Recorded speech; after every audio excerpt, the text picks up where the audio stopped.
ಉಳ್ಳಾಲ ಭಾರತ್ ಪದವಿ ಪೂರ್ವ ಕಾಲೇಜಿನಲ್ಲಿ ಹಿಜಾಬ್ಗೆ ನಿರ್ಬಂಧ ಮುಂದುವರೆದಿದ್ದು, ಎರಡನೇ ದಿನವಾದ ಶುಕ್ರವಾರವೂ ಹಿಜಾಬ್ ಧಾರಣೆ ವಿದ್ಯಾರ್ಥಿನಿಯರಿಗೆ ತರಗತಿ ಬಹಿಷ್ಕರಿಸಲಾಗಿದೆ.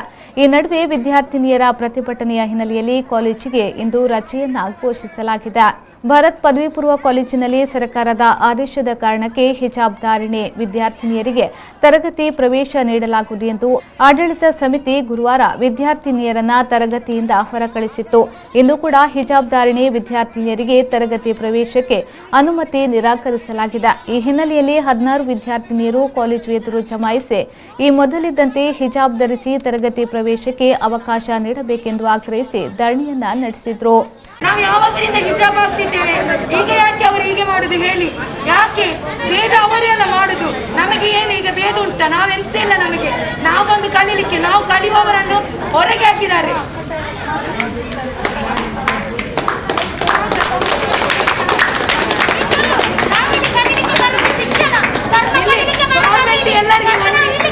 ಗೌರ್ಮೆಂಟ್ ಎಲ್ಲರಿಗೆ ಒಂದೇ ಆಗ್ಬೇಕು, ಎರಡೆರಡಾಗಬೇಕು. ಯಾವ ಮ್ಯಾಂಗ್ಳೂರ್ ಕಾಲೇಜಲ್ಲಿ ಕೇಳುದಿಲ್ಲ, ಇದೇ ಕಾಲೇಜಲ್ಲಿ ಏನು ಸುದ್ದಿ ಕೇಳುದು? ಇವರಿಗೆ ಮಾಡಿದಕ್ಕೆಲ್ಲ ಈಗ ಕೇಳುದು. ಯಾವ ಕಾಲೇಜಲ್ಲಿ ಸುದ್ದಿ ಮಾಡುದು? ಗೌರ್ಮೆಂಟ್ ಕಾಲೇಜ್ ಇದೇ ಒಂದೇ ಇರುದಾ? ಬೇರೆ ಯಾವ ಕಾಲೇಜ್ ಇಲ್ವಾ? ಯಾಕೆ ಹೀಗೆ ಮಾಡುದು? ವಿಷಯ ತಿಳಿದು ಸ್ಥಳಕ್ಕೆ DCP Hariram, ACP Dinakar, Ullal inspector Sandeep ಆಗಮಿಸಿ ಧರಣಿ ನಿರತ ವಿದ್ಯಾರ್ಥಿನಿಯರೊಂದಿಗೆ ಮಾತುಕತೆ ನಡೆಸಿದ್ರು. ಈ ವೇಳೆ ನಮಗೆ ಹಿಜಾಬ್ ಧರಿಸಿ ತರಗತಿಗೆ ಪ್ರವೇಶಾವಕಾಶ ಕಲ್ಪಿಸಿ ಎಂದು ವಿದ್ಯಾರ್ಥಿನಿಯರು ಮನವಿಯನ್ನ ಮಾಡಿದ್ರು. ಈ ನಡುವೆ ಗೊಂದಲದ ಹಿನ್ನೆಲೆಯಲ್ಲಿ ಶುಕ್ರವಾರ ಕಾಲೇಜಿಗೆ ರಜೆಯನ್ನ ಘೋಷಿಸಲಾಗಿದೆ. ಈ ಎಲ್ಲ ಜಿಲ್ಲೆಯಲ್ಲಿ ಆದ ಹಾಗೆ ಇಲ್ಲಿ ಕೂಡ ಜನ ಸೇರಲಿಕ್ಕೆ ಪ್ರಾರಂಭ ಆದವು. ಹಾಗೆ ಅವರನ್ನೆಲ್ಲ ನಾನು ಸಮಾಧಾನ ಮಾಡಿಸಿ ನಿನ್ನೆ ದಿವಸ ಕಳಿಸಿಕೊಟ್ಟು ಆಡಳಿತ ಮಂಡಳಿಯೊಂದಿಗೆ ಮಾತುಕತೆ ಮಾಡಿ ನೀವು ತ್ವರಿತವಾಗಿ ನಿಮ್ಮ ಸಮಿತಿಯಿಂದ ಒಂದು ತುರ್ತು ಮೀಟಿಂಗ್ ಮಾಡಿಕೊಂಡು ಇದಕ್ಕಾಗಿ ಒಂದು ತೀರ್ಮಾನ ಮಾಡಬೇಕು ಅಂತ ನಾನು ವಿನಂತಿ ಮಾಡಿಕೊಂಡಿದ್ದೇನೆ. ಅವರು ಒಪ್ಕೊಂಡಿದ್ದರು.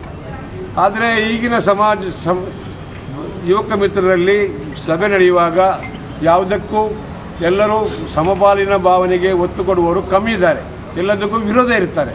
ಅವರ ಮೀಟಿಂಗಲ್ಲಿ ಸರ್ಕಾರಿ ಆದೇಶ ಪಾಲನೆ ಮಾಡಬೇಕು ಅಂತ ಹೇಳುವಂಥ ಒಂದು ತೀರ್ಮಾನ ಆಗಿದೆ. ಆ ಪ್ರಕಾರ ಇವತ್ತು ಶಾಲೆಗೆ ಬಂದ ವಿದ್ಯಾರ್ಥಿಗಳನ್ನು ಅವರು ಹಿಜಾಬ್ ಧರಿಸಿಕೊಂಡು ಬರಬಾರದು ಅಂತ ಹೇಳುವಂಥ ಒಂದು ಕಟ್ಟುನಿಟ್ಟಿನ ಆಜ್ಞೆಯನ್ನು ಮಾಡಿದ್ದಾರೆ. ಇದಕ್ಕಾಗಿ ಇನ್ನಿತರ ವಿದ್ಯಾರ್ಥಿಗಳು ಕೂಡ ಅವರ ಸಹೋದರರು ಶಾಲೆಯನ್ನು ಹೊರಗೆ ಬಂದು ಧರಣಿಯನ್ನು ಮಾಡ್ತಾ ಇದ್ದಾರೆ. ಈ ವಿಷಯ ತಿಳಿದಕ್ಕೆ ನಾನು ತಕ್ಷಣ ಬಂದು ಅವರ ಮನಸ್ಸನ್ನು ಓಲೈಸಿ ಒಂದು 2 ದಿವಸದ ಕಾಲಾವಕಾಶದಲ್ಲಿ ಎಲ್ಲವೂ ಸರಿ ಹೊಂದುತ್ತದೆ, ಸೋಮವಾರದಿಂದೆಲ್ಲ ಸರಿ ಹೋಗ್ಬೋದು, ನೀವು ಇಲ್ಲಿಂದ ತೆರಳಿ ಅಂತೇಳಿ ಅವರನ್ನು ನಾನು ಕಳಿಸಿಕೊಟ್ಟು ಅವರ ಜೊತೆಯಲ್ಲಿ ಮೀಟಿಂಗಿಗೆ ಬಂದಿದ್ದೇನೆ.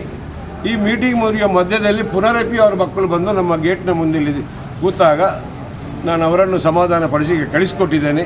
ನನಗೆ ವಿಶ್ವಾಸ ಇದೆ ಮೊಗವೀರ ಸಮಾಜದ ಪದಾಧಿಕಾರಿಗಳು ಅಥವಾ DC ಆಫೀಸಿನ ಆದೇಶದಂತೆಯೋ ಒಂದು ತೀರ್ಮಾನಕ್ಕೆ ಬಂದು ಇದೆಲ್ಲ ಸರಿಯಾಗಬಹುದು. ಹಿಜಾಬ್ ಗೊಂದಲದ ಹಿನ್ನೆಲೆಯಲ್ಲಿ ಕಾಲೇಜಿಗೆ ಶಾಸಕ ಹಾಗೂ ವಿಧಾನಸಭಾ ವಿಪಕ್ಷ ಉಪನಾಯಕ ಯುಟಿ ಖಾದರ್ ಅವರು ಭೇಟಿ ನೀಡಿದ್ದಾರೆ.